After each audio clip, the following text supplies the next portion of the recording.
सबके बल से तपते मन को करे शीतल शीतल, करे शीतल शीतल। मन के रथ का रखती है तू, मन के रथ का रखती है तू, रूप तेरा है निर्मल, रूप तेरा है निर्मल।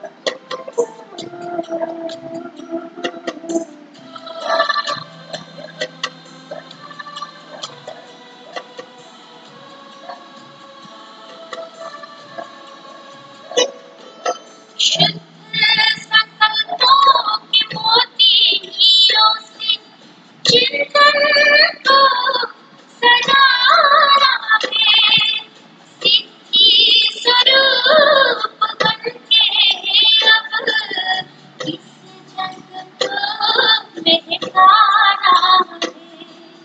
पावन करने हर मन को, पावन करने हर मन को, बन जा गंगा का जल, बन जा गंगा का जल।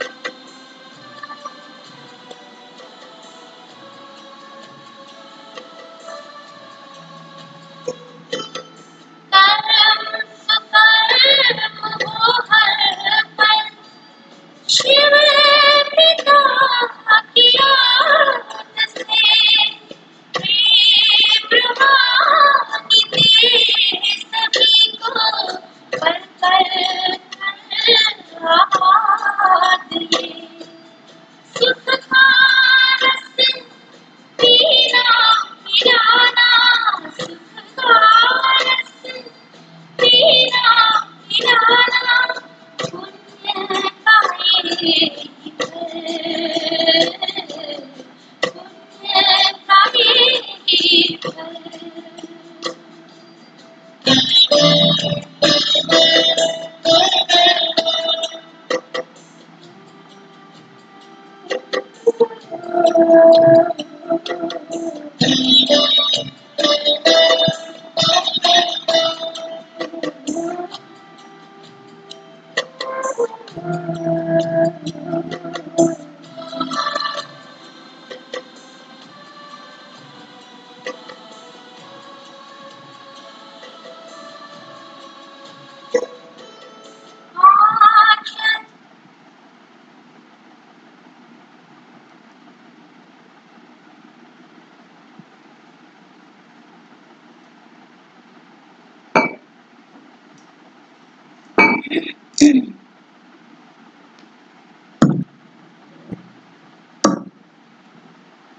ओम शांति। आज बाबा का रिवाइज मूल्य है पवित्र बाप दादा की 25 फरवरी 86 सेम डेट की है 19 जुलाई 2020। वाणी का सार है डबल विदेशी भाई बहनों के समर्पण समारोह पर अव्यक्त बाप दादा की महावाक्य। आज बाप दादा विशेष श्रेष्ठ दिन की विशेष स्नेह भरी मुबारक दे रहा है। विशेष श्रेष्ठ दिन क्या है? समर्पण समारोह, दृढ़ संकल्प करने का समारोह। आज कौन सा समारोह मनाया?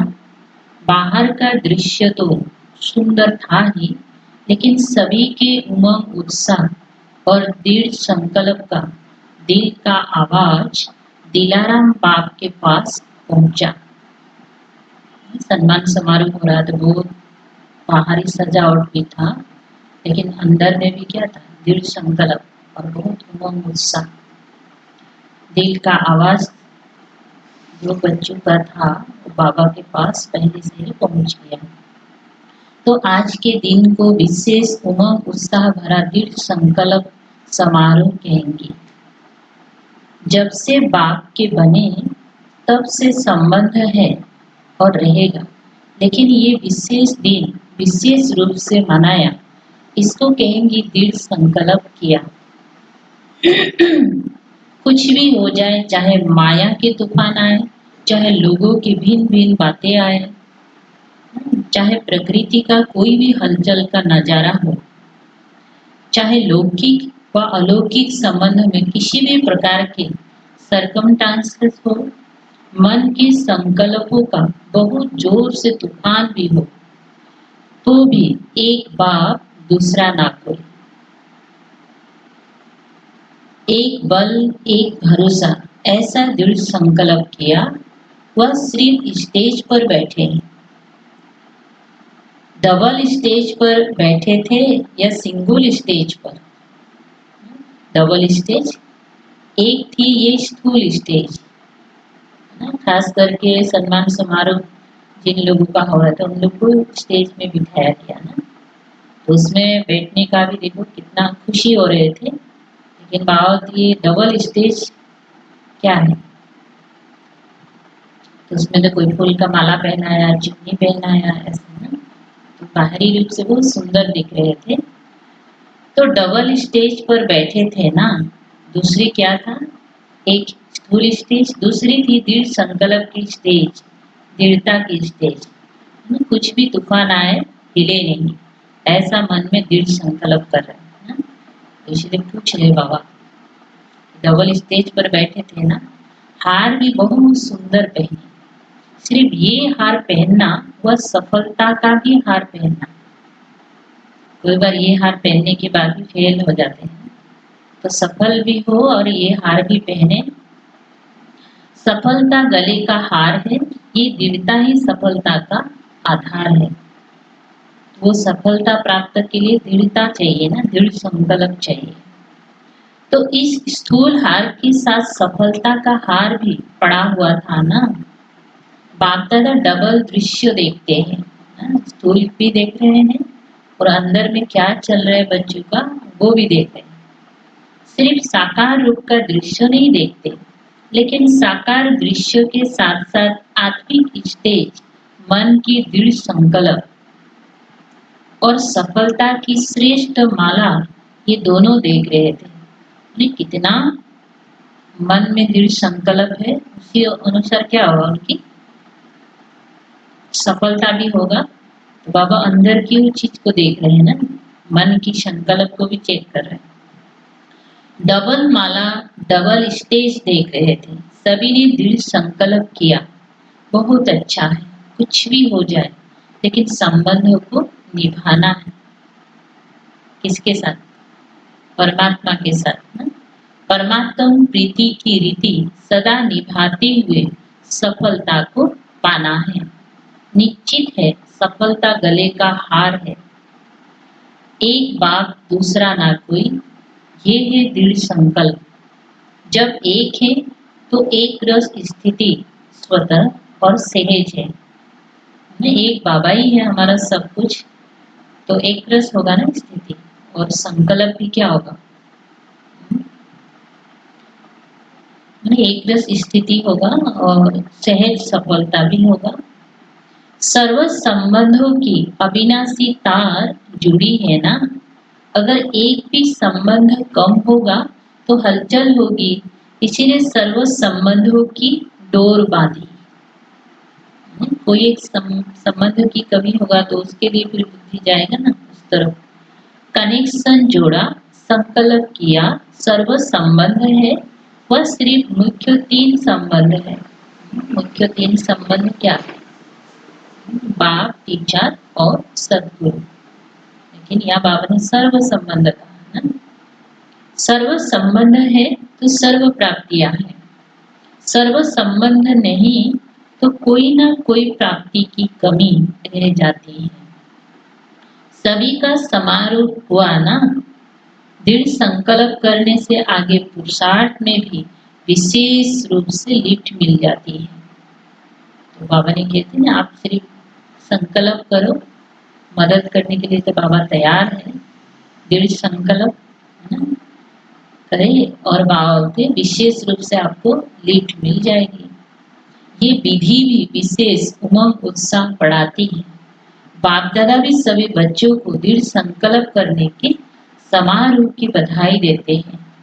बच्चे दृढ़ संकल्प भी कर रहा है साथ साथ, समारोह के साथ साथ, तो बाबा भी बधाई दे रहे हैं और वरदान देते हैं सदा अविनाशी। बधाई के साथ साथ बाबा वरदान क्या देते हैं? अमर भव। आज एशिया का ग्रुप बैठा है। एशिया की विशेषता क्या है? विदेश सेवा का पहला ग्रुप जापान में गया। ये विशेषता हुई ना। साकार बाप की प्रेरणा प्रमाण विशेष विदेश सेवा का निमंत्रण और सेवा आरंभ जापान से हुआ। तो एशिया का नंबर स्थापना में आगे हुआ ना।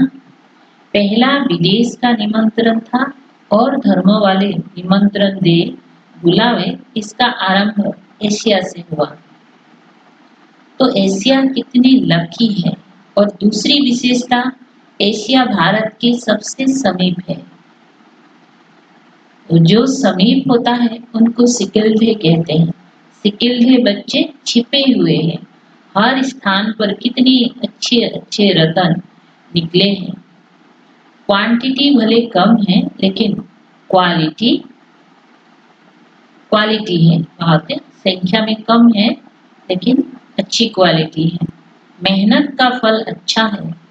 इस तरह धीरे धीरे अब संख्या बढ़ रही है विदेश सेवा की। तो 86 का था ना। सब स्नेही है, सब लवली है, हर एक दो से ज्यादा स्नेही है। यही ब्राह्मण परिवार की विशेषता है। हर एक ये अनुभव करता है कि मेरा सबसे ज्यादा स्नेह है। बाबा के साथ सभी लोग क्या अनुभव करते हैं? मेरा ही सबसे ज्यादा स्नेह है ना। यही ब्राह्मण परिवार की विशेषता है। हर एक ये अनुभव करता है कि मेरा सबसे ज्यादा स्नेह है और बाप का भी मेरे से ज्यादा स्नेह है।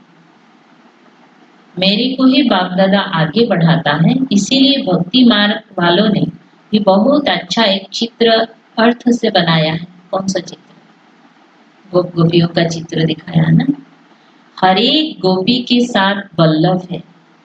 सिर्फ राधे के साथ नहीं, जितनी गोपियां दिखाते हैं हर एक के साथ दिखाते हैं। जब रास होता है उस समय में सिर्फ एक राधे के साथ व सिर्फ 8 पटरानियों के साथ नहीं, हर एक गोपी के साथ गोपी वल्लभ है। जैसे दिलवाड़ा मंदिर में जाते हो तो नोट करते हो ना कि ये मेरा चित्र है अथवा मेरी कोठी है।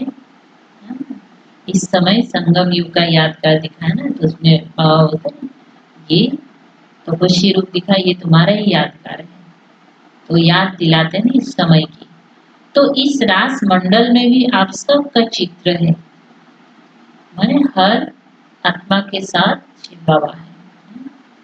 सभी बच्चे क्या समझते हैं? बाबा मेरे को सबसे ज्यादा प्यार करता है। तो गोपियों में ऐसे दिखाया ना। बाप दादा का हर एक से एक दो से ज्यादा प्यार है। बाप दादा हर एक बच्चे के श्रेष्ठ भाग्यों को देख हर्षित होते हैं।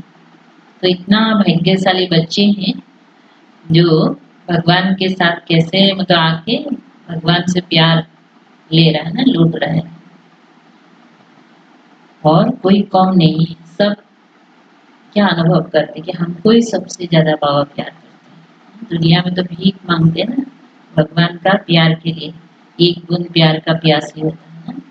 और यहाँ सबसे ज्यादा प्यार हमको ही करते हैं, ऐसा अनुभव करते हैं। तो ऐसा बच्चों को देखकर बाबा भी खुश होते हैं, कितना भाग्यशाली बच्चे हैं। कोई भी है लेकिन कोटों में कोई है। तो ये बाबा की जो अभी का समय के जो बच्चे बने हैं, तो बाबा क्या बोलते, कोटों में कोई है, गिने चुने, पद्मा पदम भाग्यवान है। दुनिया के हिसाब से देखो, इतनी कोटों में से कोई होना मतलब विशेष है, एकदम कोटों में कोई है, सिकलते है। बाबा का नजर जिसमें पड़ा है ना, तो कितना मूल्यवान होगा, कितना वैल्यू है इन बच्चों की। जापान तो कितना बड़ा है, लेकिन बाप के बच्चे कितने हैं, तो उसमें से छांट के निकाला है ना बाबा ने उसको। तो कोटों में कोई हुई ना, बाप दादा हरि की विशेषता भाग्य देखते हैं। कोटों में कोई सिकल रहे हैं, बाप के लिए सभी विशेष आत्माएं हैं। बाप किसी को साधारण, किसी को विशेष नहीं देखते हैं। ने जो बाबा को पहचाना है, इसलिए सभी विशेष है और बाबा विशेष के रूप में ही देखते हैं। इस तरफ और ज्यादा वृद्धि होनी है, क्योंकि इस पूरे साइड में डबल सेवा विशेष है। जापान के लिए बोला ना, एक तो अनेक वैरायटी धर्म के हैं और इस तरफ सिंध की निकली हुई आत्माएं भी बहुत है। उन्हों की सेवा भी अच्छी कर सकते हो। उन्हों को समीप लाया तो उन्हों के सहयोग से और धर्म तक भी सहज पहुंच सकेंगे। डबल सेवा से डबल वृद्धि कर सकते हो। उन्होंने किसी न किसी रीति से उल्टे रूप में चाहे सुलटे रूप में बीज पड़ा हुआ है। परिचय होने के कारण सहज संबंधों में आ सकते हैं, बहुत सेवा कर सकते हो, क्योंकि सर्व आत्माओं का परिवार है। ब्राह्मण सभी धर्मों में बिखर गए हैं, ऐसा कोई धर्म नहीं जिसमें ब्राह्मण ना पहुंचे।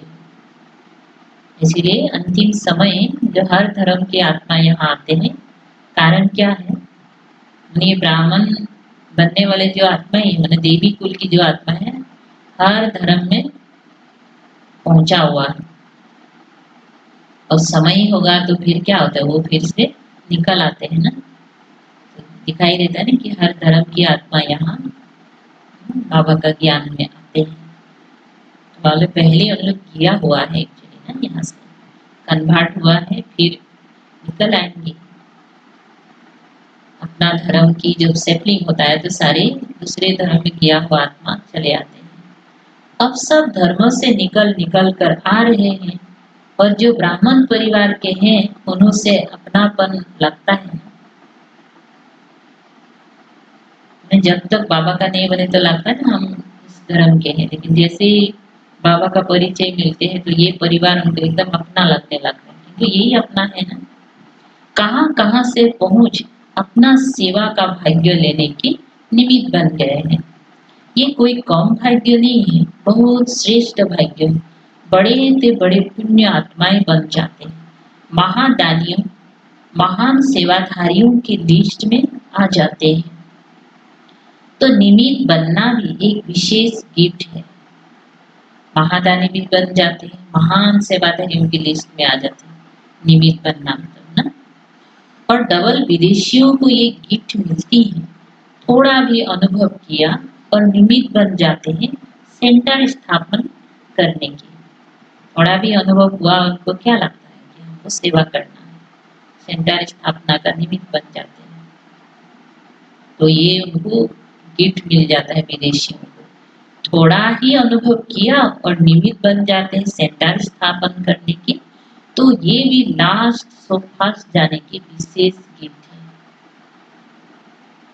कोई भी देखो नया नया आते हैं और देखो अच्छा अनुभव भी बन के क्या करते हैं, तुरंत दूसरी आत्माओं का सेवा के लिए निमित्त बन जाते हैं। तो पुराना वालों से भी क्या हो जाता है, मौका मिल जाता है ना आगे बढ़ने का। सेवा करने से मेजॉरिटी को ये स्मृति रहता कि जो हम निमित्त करेंगे अथवा चलेंगे, हमको देख और करेंगे। इसलिए क्या होता है, ऑटोमेटिक वो अपने आप को ठीक करने लगते हैं। समझा? तो ये डबल अटेंशन हो जाता है। डबल अटेंशन होने के कारण डबल लिफ्ट हो जाती है। समझा? डबल विदेशियों को डबल लिफ्ट है। लिफ्ट में जैसे इजी से चढ़ते हैं ना ऊपर, तो डबल लिफ्ट मिलेगा मतलब बहुत स्पीड से चला जाएगा। तो सेवा का जब चांस हमको मिलता है, अपनी को भी आगे बढ़ाने के लिए डबल लिफ्ट मिलता है, क्योंकि अपना अटेंशन भी रहता है ना दूसरों को सुनाने से पहले। अभी सब तरफ धरनी अच्छी हो गई है। हल चलने के बाद धरनी ठीक हो जाती है ना। खेती में हाल चलाता है ना, तो उसके बाद क्या होते हैं, सफाई हो जाते हैं, तैयार हो जाते हैं, तभी जाके उसमें बीज डालते हैं तो अच्छा से निकलते हैं। तो बाबा ने भी क्या कहा, सब तरफ में हल चलने के बाद धरनी ठीक हो गया है और फिर फल भी अच्छे और सहज निकलते हैं। जहाँ धरनी तैयार रहते हैं उसमें बीज डालो तो तुरंत क्या होगा, फल निकल आएगा। अच्छा, एशिया के बड़े माइक का आवाज भारत में जल्दी पहुंचेगा, और वहाँ का जो आवाज है भारत में जल्दी पहुंचेगा। ऐसे भी भारत वाले को फॉरेन का बात जल्दी एक्सेप्ट करते हैं ना। मैंने कोई भी प्रोडक्ट भी होगा तो यहाँ का होने से इतना खास नहीं है इंडिया का, फॉरेन का होगा तो ये तो ठीक है। तो इसी प्रकार ये ज्ञान भी जो फॉरेन का कोई आके सुनाएगा ना, सब लोग सुनेंगे। यहाँ का कोई सुनाएंगे तो इतना ध्यान नहीं जाता, फॉरेन से आया है। तो एशिया के बड़े माइक का आवाज भारत में जल्दी पहुंचेगा, इसीलिए ऐसे माइक तैयार करो। अच्छा, बड़ी दादियों से, प्रकाश में दादी, आप लोगों की महिमा भी क्या करे। जैसे बाप के लिए कहते हैं ना, सागर को स्याही बनाए, धरनी को कागज बनाए, ऐसे ही आप सभी दादियों की महिमा है। देखो, दादियों की महिमा स्वयं भगवान भी कर रहे हैं। अगर महिमा शुरू करे तो सारी रात दिन एक सप्ताह का कोर्स हो जाएगा। अच्छे हैं, सबकी रास अच्छी है, सभी दादी बहुत अच्छा से मिलकर सेवा करें, सभी की राशि मिलती है और सभी रास करते भी अच्छी है। हाथ में हाथ मिलाना अर्थात विचार मिलाना, यही रास है। मैंने एक दूसरे का विचारों को सम्मान देना, रेस्पेक्ट करना, मानना, तो ये कितना अच्छी बात है ना। तो ऐसे दादियाँ थी। तो बाप दादा दादियों के यही रास देखते रहते हैं, अष्ट रत्नों की यही रास है। आप दादियाँ परिवार का श्रृंगार हो, अगर श्रृंगार ना हो तो शोभा नहीं होती। पूरा ब्राह्मण परिवार का श्रृंगार है, तो सभी उसी स्नेह से देखते हैं। ब्रिज इंदिरा दादी से बचपन से लौकिक में अलौकिक में श्रृंगार करती रही, तो श्रृंगार करते करते श्रृंगार बन गए। ऐसे है ना, बाप दादा महावीर महारथी बच्चों को सदा ही याद तो क्या करते हैं, लेकिन समाये हुए रहते हैं। याद तो क्या, बाबा भी समाये हुए रहते हैं। जो समाया हुआ होता तो उनको याद करने की भी जरूरत नहीं है। बाप दादा सदा ही हर विशेष रतन को विश्व के आगे प्रत्यक्ष करते हैं, तो विश्व के आगे प्रत्यक्ष होने वाले विशेष रतन हो। एक्स्ट्रा सभी की खुशी की मदद है। आपकी खुशी को देखकर सबको खुशी की खुराक मिल जाती है। जब भी स्टेज में दादी आती है ना, खुशी होती है, झूमते, तो बाकी सारी सभा क्या होता है, नाचते हैं, झूमते हैं। तो बड़े जब ऐसा खुशी होके दिखाते तो बाकी सब खुशी होते हैं। इसीलिए आप सब की आयु बढ़ रही है, क्योंकि सभी के स्नेह की आशीर्वाद मिलती रहती है। अभी तो बहुत कार्य करना है, इसीलिए श्रृंगार हो परिवार का। सभी कितने प्यार से देखते हैं, जैसे कोई का छत्र उतर जाए तो माथा कैसे लगेगा। छत्र पहनने वाला अगर छत्र ना पहने तो क्या लगेगा। तो आप सभी भी परिवार के छत्र हो। निर्मल शांता दादी से अपना यादगार सदा ही मधुबन में देखती रहती हो। यादगार होते हैं याद करने के लिए, लेकिन आपकी याद यादगार बना देती है। चलते फिरते सभी परिवार को निमित्त बने हुए आधार मूर्त याद आते रहते हैं। तो आधार मूर्त हो, स्थापना के कार्य के आधार मूर्त मजबूत होने के कारण ये वृद्धि की, उन्नति की बिल्डिंग कितनी मजबूत हो रही है, कारण आधार मजबूत है। अच्छा, डबल लाइट बनो, अव्यक्त मूल्यों से चुने हुए अनमोल रतन।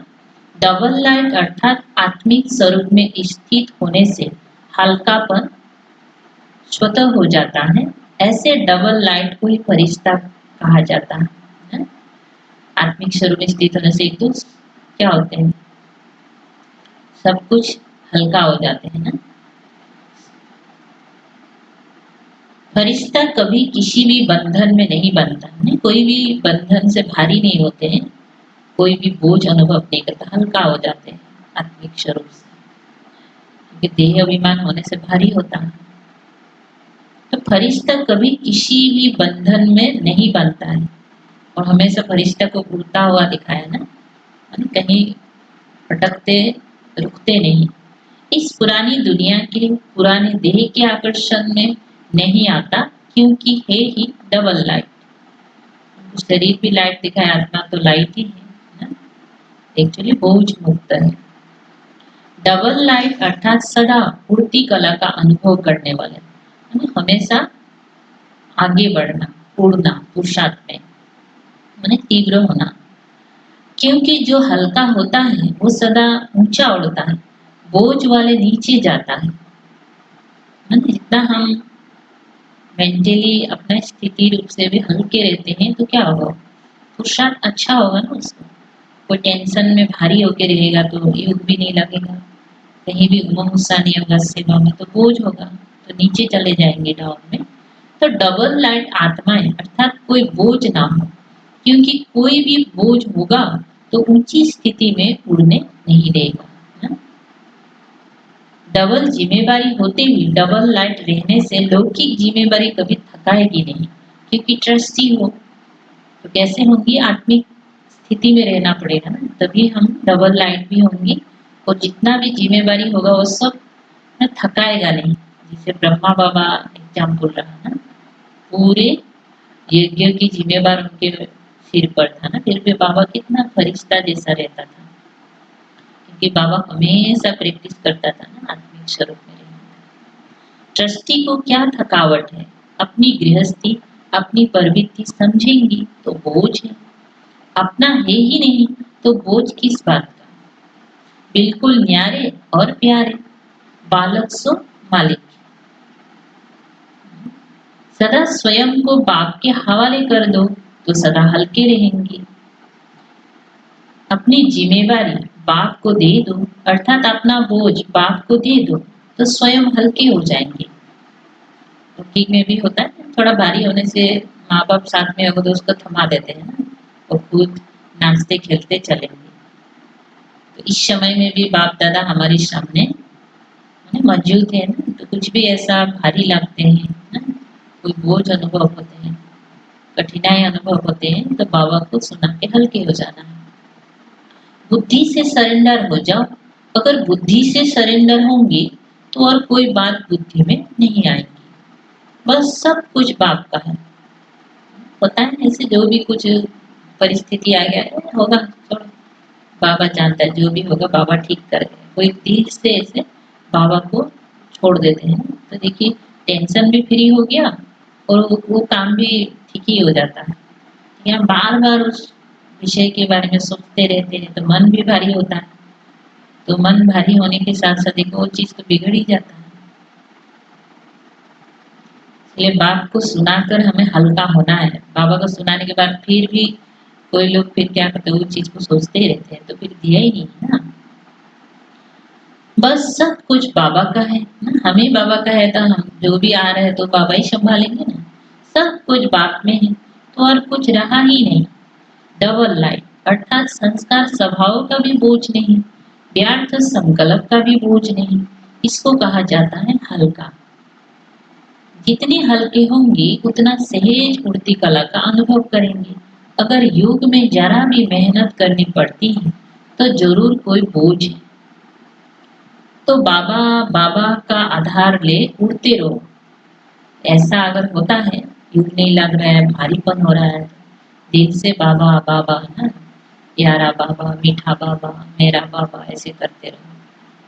तो फिर क्या होगा, एकदम चारों तरफ बूढ़ी आता के ऐसे ही शुरू कर दो, फिर उड़ना शुरू हो जाएगा। होता है ना ऐसा।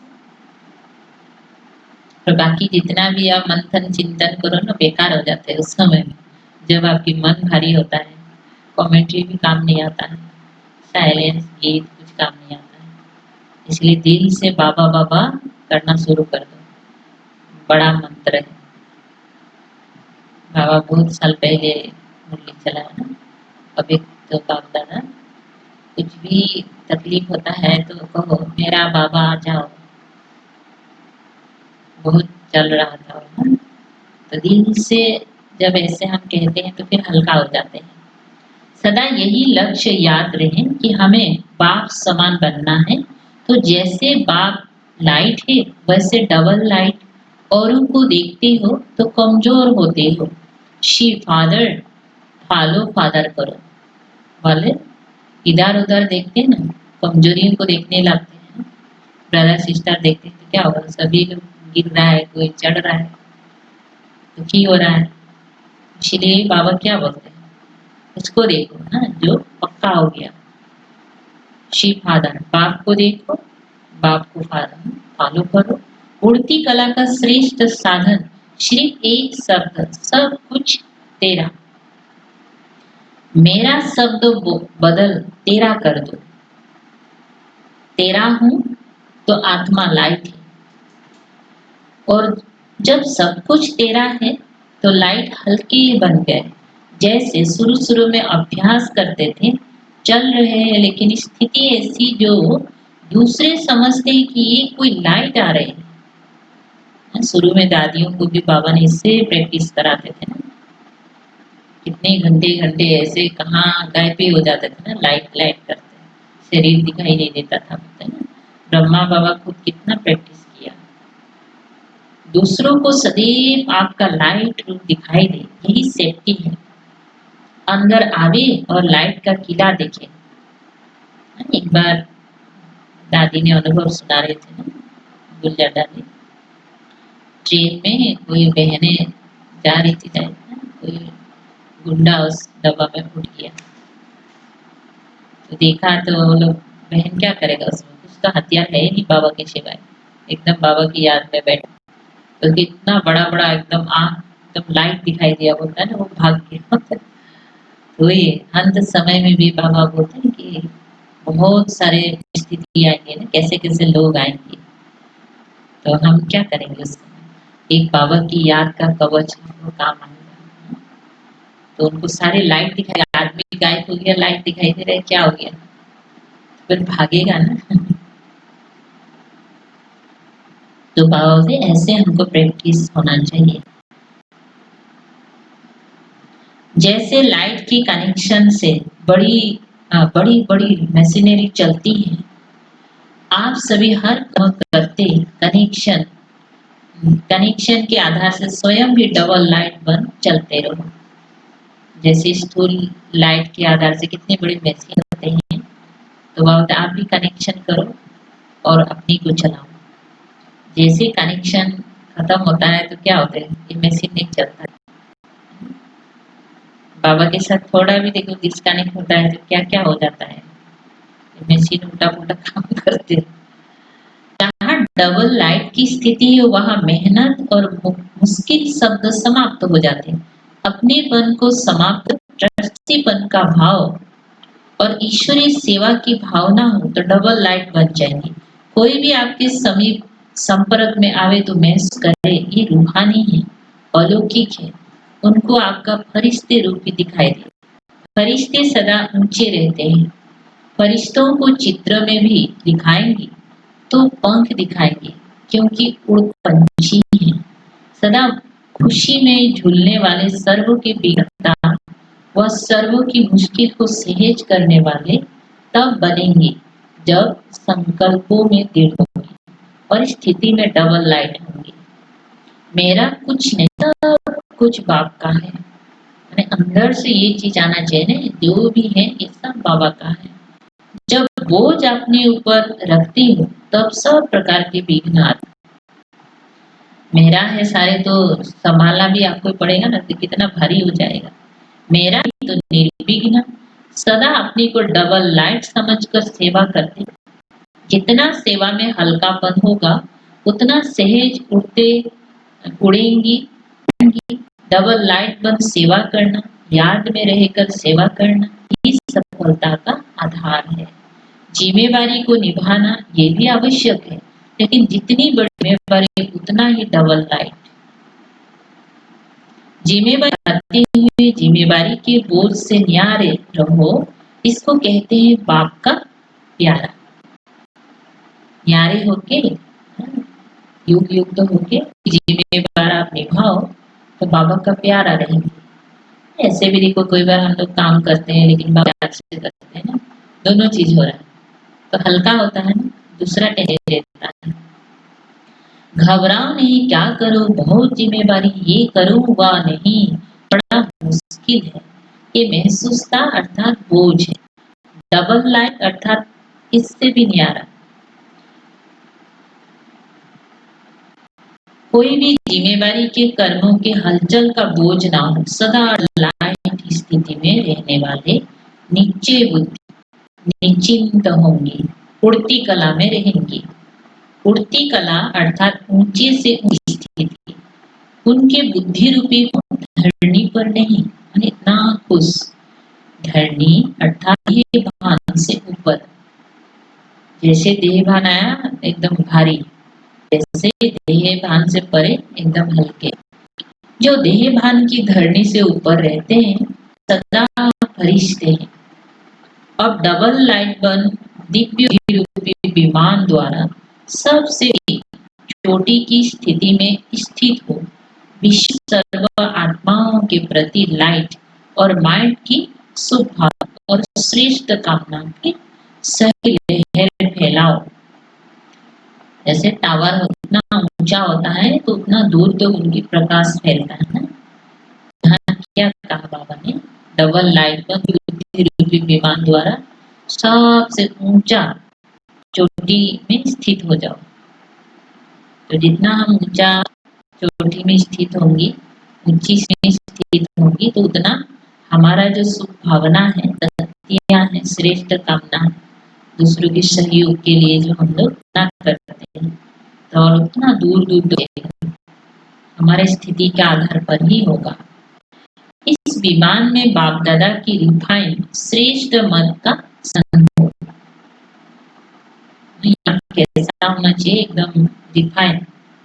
बाबा को भी श्रेष्ठ मत है, उसको पालन करना है। मत का पालन नहीं करके हमारा शुभ भावना भी क्या हो, काम में नहीं आएगा। उसमें जरा भी मन मत पर मत का कीचड़ा ना हो। अच्छा, मीठे मीठे सिकल थे बच्चों प्रति माता बाप दादा का याद प्यार और गुड मॉर्निंग। रूहानी बाप की बच्चों को नमस्ते। हम रूहानी बाप दादा को याद प्यार, गुड मॉर्निंग और नमस्ते। नमस्ते। वरदान, हर सेकेंड हर संकल्प के महत्व को जान, पुण्यों की जमा करने वाले पद्मा पदमपति बाबा समय के बाद महत्व को हर सेकेंड सेकेंड का जो भी संकल्प है आपको महत्व को जान, पुण्यों की पूंजी जमा करने वाले पद्मा पदम पति भव। आप आत्माओं के संकल्प में इतनी विशेष शक्ति जिसके द्वारा असंभव को संभव कर सकते हो। जैसे आजकल यह द्वारा रेगिस्तान को हरा भरा कर देते, कहीं पानी नहीं है उसमें भी डाल के हरा बना देते ना। पहाड़ियों में भी, पहाड़ियों पर फूल उगा देते। ऐसे श्रेष्ठ संकल्पों द्वारा उम्मीदवार को उम्मीदवार बना सकते हो। कोई एकदम निराश हो गया जीने का उम्मीद छोड़ दिया और ऐसे आत्माओं को भी आप आशा भर सकते हो, है ना? उम्मीदवार बना सकते हो। सिर्फ हर सेकंड, हर संकल्प की ऊर्जा, संकल्प और सेकंड को यूज कर पुण्य पूंजी जमा करो। यानी हर संकल्प क्या होना चाहिए हमारा? शुभ चाहिए, अच्छा होना चाहिए, श्रेष्ठ होना चाहिए। योग तो बाकी दिया संकल्प किया 1 घंटा युग में सबके लिए शुभ भावना, कोई काम नहीं। इसलिए हर सेकंड का वैल्यू पूरा होते जाना, इनसे ही तो क्या होगा, घंटा होगा, है ना? तो ऐसे करके पूरा समय हो जाते सेकंड सेकंड करके, लेकिन हर सेकंड को ही महत्व होते हैं। आप हर सेकंड क्या करते हैं, आपकी क्या संकल्प चल रहा है, अगर महत्व दिया तो आपकी हर एक संकल्प वैल्यूबल होगा और काम करेगा। तो सिर्फ 1 सेकंड हर संकल्प की वैल्यू जानो, संकल्प को यूज कर पुण्यों की कमाई करो। आपकी संकल्प की शक्ति इतनी श्रेष्ठ है जो एक सभी परमा पदमपति बना देता है।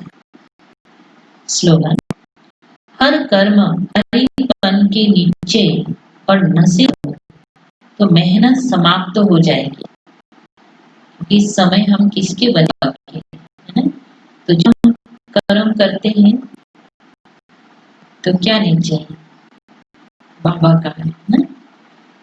तो ये नीचे हो और नशा रहे, हम भक्ति काम कर रहे हैं, सेवा है।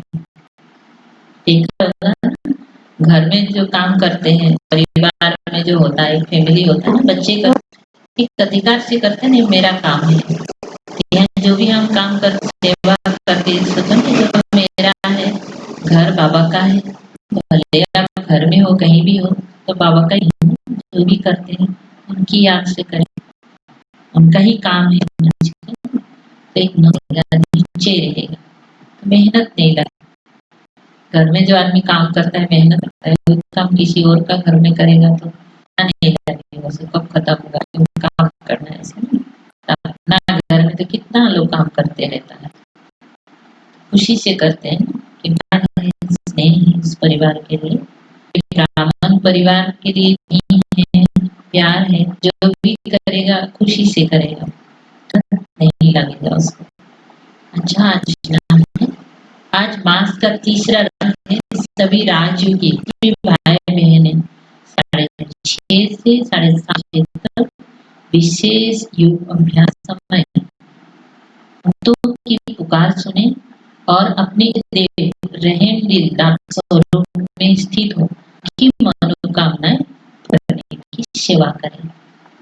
आप देखता है तो सुबह से आपको प्रैक्टिस करना है, में कह दिया ना, श्रेष्ठ होना पड़ेगा, अपना भक्त तो आप शुभकामना पहुंचा सकते हैं।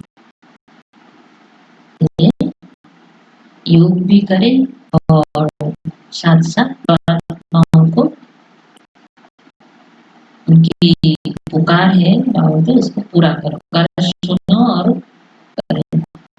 क्या पुकारे, सुख दो, शांति दो, हे मेरा देव, खुद दिन भर आप इष्ट देव का पुरुषार्थ करो, इष्ट देव बने तो देखिए, नहीं तो हमें फिर मांगते रहेंगे बाबा हमको शांति दो, सुख, तो मेरी इष्ट पुकार भी नहीं सुनाई देगा। तो चारों ओर इष्ट होता है ना, भक्तों की पुकार सुनाई देगा, और बाबा क्या होता है, आपकी भक्त पुकार रहे हैं, भगवान नहीं दे रहा, दुखी है, तो अपने बाबा के बच्चे भी कहीं ऐसे हुआ है तो फिर मुश्किल।